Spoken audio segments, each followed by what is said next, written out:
एवढ्या दोन जाज्वल्य व्यक्तिमत्वांच्या मुलाखतीनंतर मी काही बोलणं मला वाटतं सभागृहालाही उचित वाटणार नाही, परंतु एक औपचारिकता म्हणून मला आणि सहभागीदार असल्यामुळे काळे साहेबांनी डिक्लेअर केलं तर ते मला माझं कर्तव्य हे मला पार पाडावंच लागेल। आज आकांक्षा रिहॅबिलिटेशन सेंटरचा 21वा वर्धापन दिन। सर्वप्रथम मी काळे कुटुंबियाचं आणि आकांक्षाच्या सर्व स्टाफचं मी मनापासून अभिनंदन करतो। 21 वर्षे एखादी संस्था चालवणं आणि ती यशस्वी करून दाखवणं, धडाडीने पुढे नेणं हे सोपं काम नाही आहे। नुकतंच एक मी पुस्तक वाचतोय, लिव्हिंग लाईफ दॅट मॅटर्स। त्याच्यामध्ये दोन प्रवाहाने आपण जगत असतो। एक प्रवाह नॉर्मल असतो की ज्याच्यामध्ये करिअर करणं, पैसे कमवणं, शिक्षण घेणं, संस्था चालवणं, संस्थेत काम करणं, कुटुंब वाढवणं।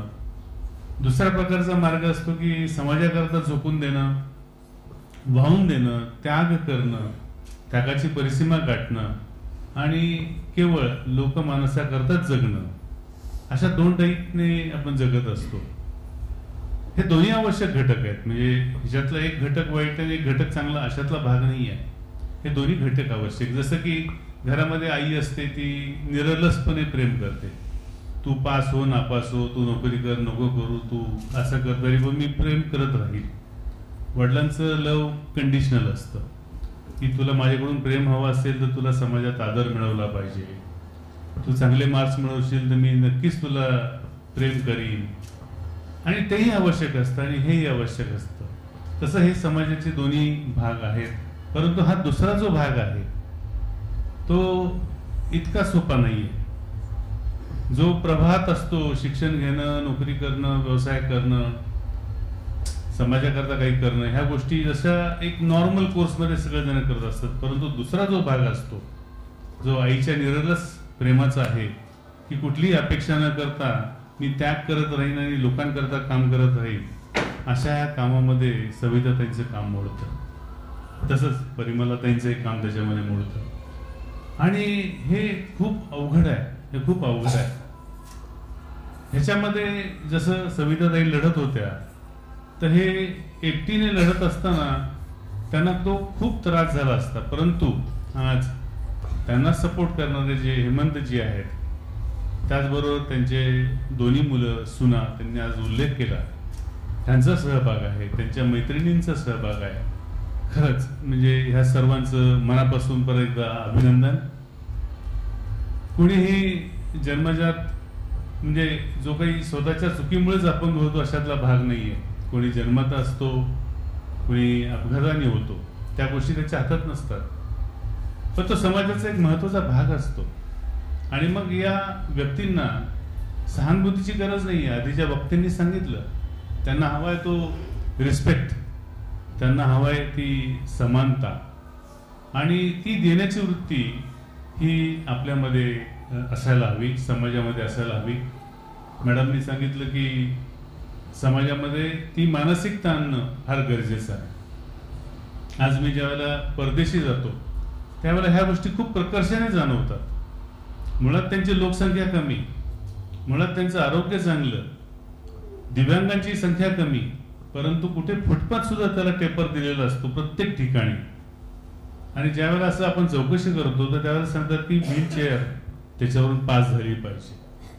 जपानमध्ये मी होतो तर तिथे टोयोटा कंपनीच्या डिझाईन सेंटरनी अशा कार्स बनवल्या आहेत की ड्रायव्हर सीट मध्ये बसलेल्या दिव्यांग असलेल्या व्यक्तीला बाहेर पडता येईल, त्या सीटचं व्हीलचेअर होईल, त्याच व्हीलचेअर मधून जाऊन मॉल मधून ते खरेदी करू शकतील, परत येतील, गाडीचा दरवाजा अशा पद्धतीने उघडेल की ती खुर्ची आतमध्ये अकोमोडेट होईल आणि ड्रायव्हिंग करत ती व्यक्ती घरी जाऊ शकेल।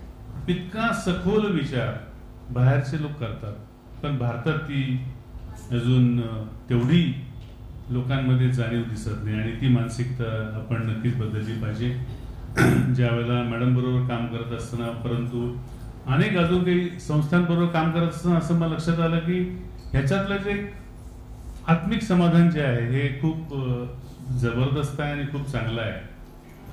काम करत असताना ज्या वेळेला मी इथे मतिमंद मुलांच्या शाळेमध्ये काम करायचो सुरुवातीला त्यांची बाग लावून देणं, मुलांकरता भिंतींवरती चित्र लावून देणं, आमचे स्पाउसेस तिथे त्यांच्याबरोबर आठवड्यातून 2 दिवस व्यतीत करायच्या, हे सगळं करत असताना ते कुठेतरी कमी पडते असं वाटलं.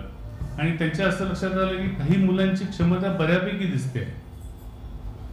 आणि मग आम्ही डॉक्टरांकडे चौकशी केली, जसं आता इथे डॉक्टर मानस आहेत, की हे किती कॅपेबल आहेत ही मुलं इंडस्ट्रीमध्ये काम करायला. किंवा त्यावेळेला असं लक्षात आलं की ज्यांचं 60 पेक्षा जास्त IQ आहे, त्यांना जर आपण रिपिटेटिव्ह स्वरूपाचं काम जर दिलं तर ते उत्तम पद्धतीने करू शकतात. आम्ही 8 मुलं निवडली LNT मध्ये. मॅनेजमेंटला हे समजून सांगणं खूप अवघड गेलं, कारण ते रिस्की होतं. म्हणजे केवळ समाजसेवा म्हणून तो भाग नव्हता, परंतु त्या व्यक्तींकरता पण तो धोकादायक परिस्थिती होती. कारण मशीन्स असतात, व्हेकलची मुवमेंट होत असते आणि गोष्टी अनसेफ बनू शकतात. परंतु आम्ही धाडस केलं, असा एक सेफ एरिया निवडला की जिथं ही मुलं काम करू शकतील. आणि त्यांना आम्ही प्रॉडक्ट्सना लेबल लावण्याचं काम दिलं. थोडंसं क्रिटिकल काम असतं, कारण कस्टमरला जर चुकीचं लेबल गेलेलं प्रॉडक्ट गेलं तर तो कंपनी करता खूप बॅड नेम आणि कस्टमरच्या दृष्टीने पण मोठी गैरसोय असते. पण सांगायला मला आनंद वाटतो, तो उपक्रम आमचा अतिशय यशस्वी झाला. गेली 10 वर्ष ती 8 मतिमंद मुलं आजही आमच्याकडे जॉब करतात. ज्या वेळेला मला तो दिवस अजूनही आठवतो की पहिला पगार त्यांचा झाला आणि पहिल्या पगारामध्ये ज्या वेळेला त्यांचे पालक त्यांच्या हातात तो पगार पाहिला तर अक्षरशः ते ढसाढसा रडत होते. कारण त्यांच्याकरता ते एक प्रकारचं ओझं होतं, परंतु ते ओझं त्यांचा आधार बनलं होतं. ती मुलं त्या फॅमिलीचा आधार बनली होती की पगार मिळवायला लागली होती. सांगायला आनंद वाटतो, सुरुवातीचे 1-2 महिने पालक त्यांना आणून सोडत होते. आज अशी परिस्थिती आहे की ती मुलं म्हणजे भिंगार सारखं ठिकाण असेल, गेडगाव सारखं ठिकाण असेल, 2-2 ठिकाणी बसेस बदलून रिक्षा करून ते कंपनी येतात इंडिपेंडेंटली आणि इंडिपेंडेंटली जातात. आज फरक सांगायचं झालं नॉर्मल माणसामध्ये आणि त्या मुलांमध्ये, नॉर्मल माणसांना आम्हाला काम करून घेण्याकरता सुपरवायझर्स, मॅनेजर्स, त्याच्यावरचे मॅनेजर्स असे नेमावे लागतात आणि तरी काम होत नाही. इथं ह्या मुलांना काम नसेल तर मुलं रडतात की माझं काम कुठे गेलं. आम्हाला सांगायला लागतं की थांब थोडं, ते स्टार्टर्स अजून आले नाही, येतील मग तू दिला. असे अनेक खूप चांगले अनुभव ह्याच्यामध्ये आले. मॅडमने जसं तुम्ही ह्याचं काम केलं तसं एक उपक्रम आम्ही इथे केला होता. आता राजीव गुजर इथे होते, त्यांच्या संस्थेमध्ये आम्ही व्यक्तिमत्व विकास हे दिव्यांगांकरता आम्ही केलं होतं. आणि यू आर राईट की त्या मुलांमध्ये ती नाहीये भावना, म्हणजे इतकं दुर्लक्षित केलं गेलेलं असतं समाजाकडून त्यांना की ते मनामध्ये ती भावना येऊच शकत नाही. आम्ही एक आठवड्याचा भराचा एक 8 दिवसाचा वर्कशॉप तज्ज्ञ लोकांकडून करवला आणि असं लक्षात आलं की ती मुलं आठवड्यानंतर त्यांच्यामध्ये इतकं ट्रान्सफॉर्मेशन झालं होतं. त्याच्यातल्या एका IT कंपनीत जॉब मिळाला. आमच्या वेंडर्सकडे पण 3-4 जणांना जॉब मिळाले. सगळीची सगळी बॅच ती कुठे ना कुठे एंगेज झाली आणि मग 3 वर्ष आम्ही तोही उपक्रम केला. एकंदरीत काय होतं की समाजाची मानसिकता जर आपण बदलली, सगळ्यांनी मिळून जायच्या करता प्रयत्न केले तर हे भारतातले चित्र निश्चित बदलेल. आकांक्षा याच्यामध्ये खूप चांगलं काम करत आहे. आज त्यांनी जसं सरांनी सांगितलं तसं आज त्यांनी परिमला त्यांची आमची भेट घडवली आणि आमच्यामध्ये पण एक वेगळा हुरूप आणवला. त्याच्याकरता त्यांचे आभार मानतो. आकांक्षाचे परत एकदा अभिनंदन करतो आणि माझे 2 शब्द संपवतो. धन्यवाद.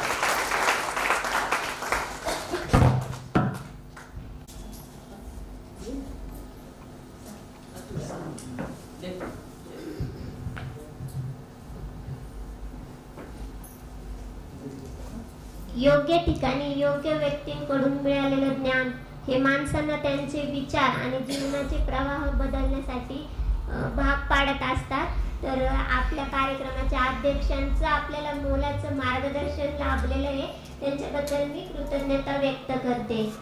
आजच्या या दोन्ही मुलाखतींमधून खरंच आपल्या सगळ्यांना खूप स्फूर्ती मिळालेली आहे. मिळाली की नाही? तर वेळ आली आहे निरोपाची, स्नेहपूर्वक परतण्याची. आभार आहे निमित्त फक्त, आभार तुमचे मानावे. इतके तुम्ही परके नाही, आठवणीतून भेटत राहू, भेटलो जरी सारखे नाही, सुंदरशा या सोहळ्यासाठी नेहमीच आपण ऋणात राहू, नाते हृदयी जपण्यासाठी एक दुसऱ्यांच्या मनात राहू, एक दुसऱ्यांच्या मनात राहू. तर आज उपस्थित सर्वांचे आभार मानण्यासाठी मी समीर काळे दादांना विनंती करते की त्यांनी पुन्हा एक वार सगळ्यांचे आभार मानले. आभार नाही, ऍक्च्युली कार्यक्रमाचे अध्यक्ष अरविंदजी पारगावकर, प्रमुख अतिथी आता परिमलाताई नाही, आता परिताई म्हणायचं, सो परिताई भट. आजच्या कार्यक्रमाची प्रमुख जबाबदारी पेलणाऱ्या आपल्या 2 मुलाखतकार उषा मावशी देशमुख आणि भूपालीताई मिसळ, माझे सर्व दिव्यांग बंधू भगिनी, पत्रकार व इतर प्रेक्षक. आभार हा फार औपचारिक शब्द आहे. मी आकांक्षाच्या वतीने आपल्या सर्वांचे कृतज्ञता व्यक्त करणार आहे. मुलाखत ऐकल्यानंतर आपल्यासारख्या अनेकांसाठी खऱ्या अर्थाने सेलिब्रिटीना फॉलो करून इन्स्पिरेशन घ्यायला हवं अशा या दोन्ही सेलिब्रिटीज आहेत. घटस्थापनेच्या दिवशी प्रत्यक्षात एका not disabled but differently abled अशा एका देवीचंच प्रत्यक्षात मला दर्शन झालं असं तरी मला वाटतं. असा रादर मला फील आला. त्यांचा प्रवास ऐकून प्रचंड प्रमाणात कॉन्फिडन्स आपला सगळ्यांचा बूस्ट झाला असेलच. आकांक्षाच्या 21 वर्षांच्या यशस्वी वाटचालीमध्ये अशा अनेक स्वकर्तृत्वाने समाजात स्वतःचं एक वेगळं स्थान निर्माण करणाऱ्या अनेक प्रेरणादायी व्यक्तींशी आपण सर्वजण जोडले गेलोय. याचे आपण सर्वजण भागीदार व साक्षीदार आहोतच. हा स्नेह आणि जिव्हाळा असाच जपूया. जाता जाता सर्व डिफरंटली एबल्ड मित्रांना माझ्यासारख्या एका डोळस माणसाकडून मी एकच सांगेन, consider yourself very lucky because only you can see and feel the god made earth. People like us, we are seeing a man made अर्थ.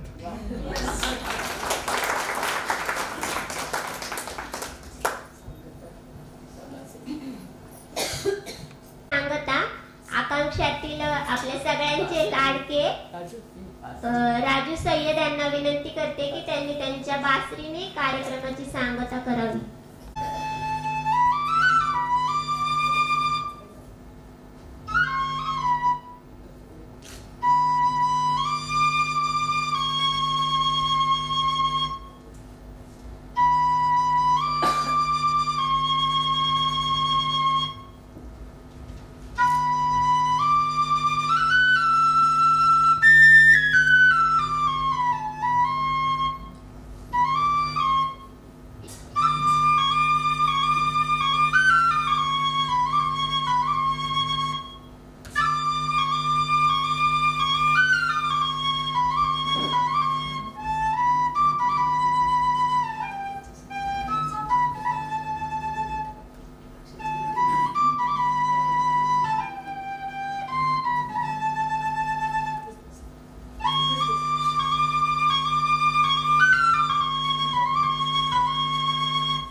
बरं का तो. त्याला कुणीही शिकवलेलं नाही, तो स्वतः हे सगळं करतो, हे महत्त्वाचं.